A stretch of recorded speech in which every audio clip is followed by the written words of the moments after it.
ಆತ್ಮೀಯ H16 news ಅರ್ಥಾತ್ ಸಿದ್ದರಾಮಯ್ಯ ಸ್ವಾಗತ. ನಾನು ನಿಮ್ಮವ MI ಅಜೋ ಮಲ್ಲಪ್ಪ ಜೋತವರ ಆತ್ಮೀಯರೇ. ಮೋದಿಜಿಯವರ ಒಂದು ಕಾಲದ ಗುಜರಾತ್ ಮುಖ್ಯಮಂತ್ರಿ ಆದಾಗಿನ ಸಂದರ್ಭದಲ್ಲಿ ಅವರ ಕ್ಯಾಬಿನೆಟ್ ಮಿನಿಸ್ಟರ್ ಅಂತ ಆ ಕ್ಯಾಬಿನೆಟ್ ಮಿನಿಸ್ಟರ್ ಆಗಿದ್ದಂತಹ ಜೈ ನಾರಾಯಣ್ ವ್ಯಾಸ್ ಕಡೆ ಇಂಟರ್ವ್ಯೂ ಕೊಡ್ತಾ ಇದ್ದಿದ್ದನ್ನು ನೋಡ್ತಾ ಇದ್ದೆ. ಎಷ್ಟು ಪರ್ಫೆಕ್ಟಾಗಿ ಮೋದಿಯವರು ಅರ್ಥ ಮಾಡ್ಕೊಂಡಿದ್ದಾರೆ ಅವರು ಅಂತಂದ್ರೆ ಇವತ್ತಿನ ಡೆವಲಪ್ಮೆಂಟ್ ನೋಡುವ ಹಿನ್ನೆಲೆಯಲ್ಲಿ ಪಾಪ ಆ್ಯಂಕರ್ ಅವರು ಪ್ರಶ್ನೆ ಮಾಡಿದರು. ಇವತ್ತೆಲ್ಲ ದೇಶದ ಎಲ್ಲ ಪಕ್ಷಗಳನ್ನ ಹೊಡಿತಾ ಇದ್ದಾರೆ, ತೋಡ್ ಮಾಡಲಿಕ್ಕೆ ಇದ್ದಾರೆ. ಇವ್ರ ನೇಚರ್ ಇದೇನ್ರಿ? ಇದೇ ರೀತಿ ಬೆಳೆದು ಬಂದಿದ್ದಾರೆ. ತಮ್ಮ ಎದುರಾಳಿಗಳನ್ನು ಪೂರ್ತಿಯಾಗಿ ದಂಡಿಗೆ ಹೆಚ್ಚು ತನಕ ಬಿಡುವುದಿಲ್ಲ ಅಂತ ಪ್ರಶ್ನೆ ಮಾಡಿದರು.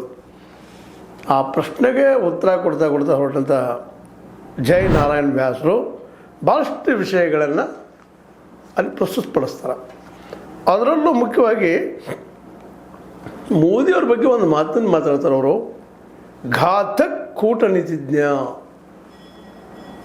ಕೇವಲ ರಾಜನೀತಿಜ್ಞಲ್ಲ, ಘಾತಕ್ ಅಷ್ಟೇ ಅಲ್ಲ, ಅಪಾಯಕಾರಿ. ಘಾತಕ್ ಅಂದರೆ ಅಪಾಯಕಾರಿ ಅಂತ ರಾಜನೀತಿ. ತನ್ನ ಎದುರಾಳಿಗಳನ್ನ ಯಾರನ್ನೂ ಬಿಟ್ಟುಕೊಡೋದಿಲ್ಲ, ಮಿತ್ರನೂ ದೂರ ಸರಿಸೋದಿಲ್ಲ, ಒಮ್ಮೆ ಗುರಿ ಇಟ್ಟರೆ ಅವ್ರನ್ನ ಮುಗಿಸುವವರೆಗೆ ಬಿಡೋದಿಲ್ಲ ಅನ್ನುವಂಥ ಮಾತನ್ನು ಆ ನೆಲೆಯಲ್ಲಿ ಅನೇಕ ಹೆಸರುಗಳನ್ನು ಅವ್ರು ರೆಫರ್ ಮಾಡಿದರು.